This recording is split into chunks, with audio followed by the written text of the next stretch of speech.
Hello, I'm Peter Bergman. This is my official YouTube channel. I'll be updating you with the latest news, so please subscribe to my channel. Welcome back to the channel, everyone. Today is an absolutely chaotic day in Genoa City, and we are diving straight into the madness without a parachute. Let's get right into it. Okay? I literally cannot believe this. Can we please process this mess together? Might delete this later, but I seriously can't stay silent about this anymore. It is literally 3 a.m. My eyes are burning. I have not slept in what feels like 3 consecutive lifetimes, and I just hit record because this grueling decade-long journey has finally pushed me over the edge. I am ditching the script. I am breaking all the filters. You are getting the unfiltered, raw, hard truths today because my sanity is hanging by a single frayed thread. Unbelievable, guys, what's going on here. We have literal legends carrying this entire narrative journey on their shoulders, while others are single-handedly testing my psychological limits, and I'm going to call every single one of them out right here, right now. Please tell me I'm not the only one losing my mind over this absolute lore-shattering climax that just dropped on our heads. Look, basically we need to talk about Noah Newman. Suddenly, out of absolutely nowhere, Noah is the one who steps up and restores Matt Clark's memory. Wait, actually, maybe Noah is a total mastermind for this? No, honestly, he is an absolute fool for unlocking the ultimate Pandora's box. Basically, Noah just casually plays God with the brain of one of the most dangerous, unhinged villains in the history of this show. Honestly, what was the thought process here? Did he think Matt was just going to wake up, bake some cookies, and apologize for decades of trauma? No, he gave a lethal predator his fangs back. It is a times total game changer, but times low-key. It is the most terrifying times, major flex times Noah has ever pulled, and I am currently spiraling through a chaotic feedback loop of transcendent hype and absolute narrative betrayal. Listen, the second Matt's memory clicked back online, the entire vibe of Genoa City redlined into absolute terminal velocity. This is not a drill, people. We just watched Matt wandering around the park with amnesia, rejecting Patty Williams' incredibly creepy romantic advances, and trying to flee town like a lost puppy who didn't even understand his own survival instincts. But now, suddenly, the fog is gone, the amnesia is wiped clean.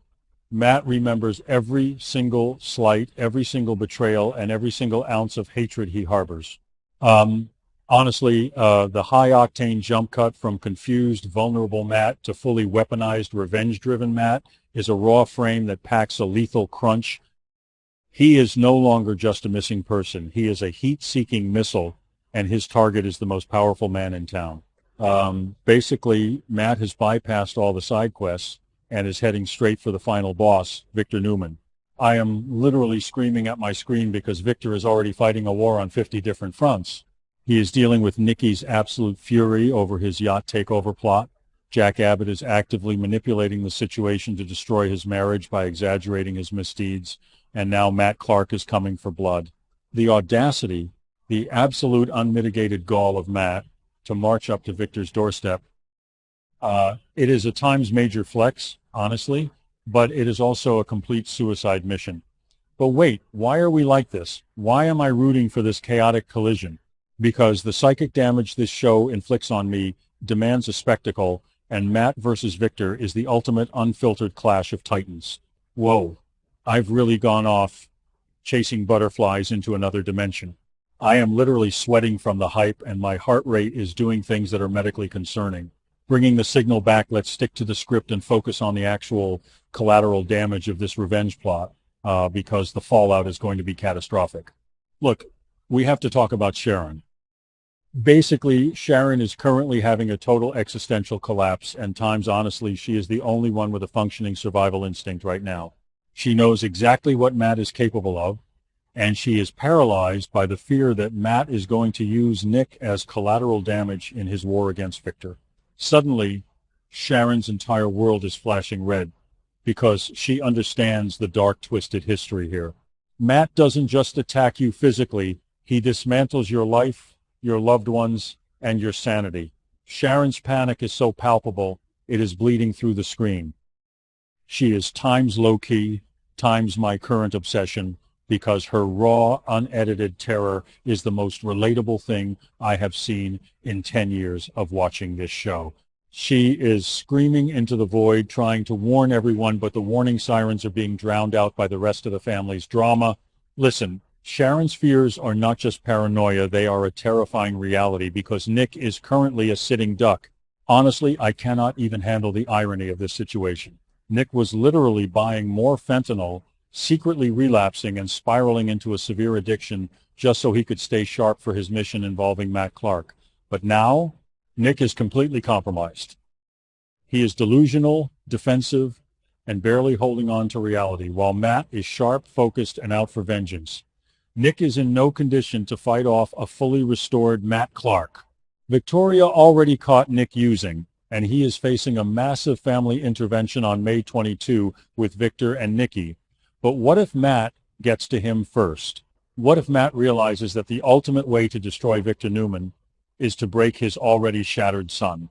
Basically, the timeline is converging into a massive, unavoidable train wreck.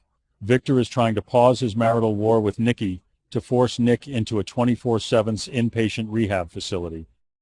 But how is Victor supposed to protect his son from himself and protect him from a vengeful Matt Clark at the exact same time? Suddenly, Victor is going to realize that Patty Williams calling to sell Matt out was just the tip of the iceberg. Matt is awake. Matt remembers. And Matt knows exactly where the Newman family is most vulnerable.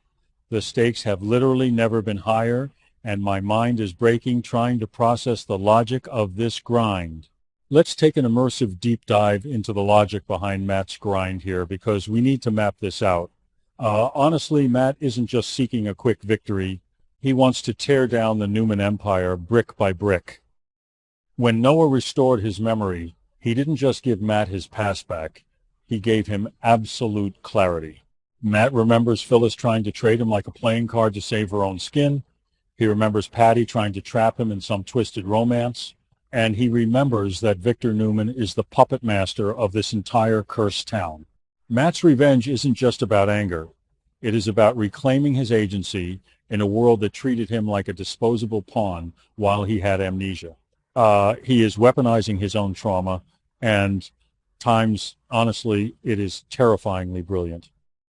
He is looking at the board, seeing that Victor is distracted by Nikki and Jack, seeing that Nick is drowning in fentanyl, and he is making his move. And then you have Sharon, who is basically times the tragic Cassandra of this narrative. She sees the doom coming, but she can't stop it. She is watching Nick gaslight Victoria about his sobriety. She is watching Adam interrogate him, and she is watching Jack Abbott swoop in to sponsor Nick just to get back at Victor. Everyone is playing their own selfish, petty games, but Sharon is the only one looking at the actual lethal threat, Matt. Look, Sharon and Nick have survived so many catastrophic events together, but this might be the one that finally breaks them. Nick's fentanyl addiction has stripped him of his traditional role as the family protector. He can't even protect himself right now, let alone shield Sharon or the rest of the Newmans from Matt's wrath. The dynamic has shifted so violently that I am getting whiplash just thinking about it. Wait, why are we like this? Why do we subject ourselves to this level of emotional torture? I am literally dumping my unedited psychic damage onto the digital hive mind right now because I need the only circle that speaks this language to witness my collapse. I have been analyzing these characters for a decade, and seeing Nick so utterly broken while Matt rises from the ashes of his amnesia is a level of narrative poetry that I am not emotionally equipped to handle at 3 a.m. Honestly, I am just pacing around my room talking to a camera, praying that someone out there understands the sheer weight of this storyline. This isn't just another soap opera plot. This is a masterclass in psychological warfare. Basically, the board is set. Noah flipped the switch. Matt is locked onto Victor. Sharon is screaming into the void. And Nick is drowning in a sea of fentanyl while the storm of the century bears down on him. I literally cannot wait to see how this explodes, but at the same time, I am terrified of the wreckage it will leave behind. We are witnessing a times total game changer, folks. A masterpiece of absolute chaos. And I am here for every single agonizing, beautiful second of it.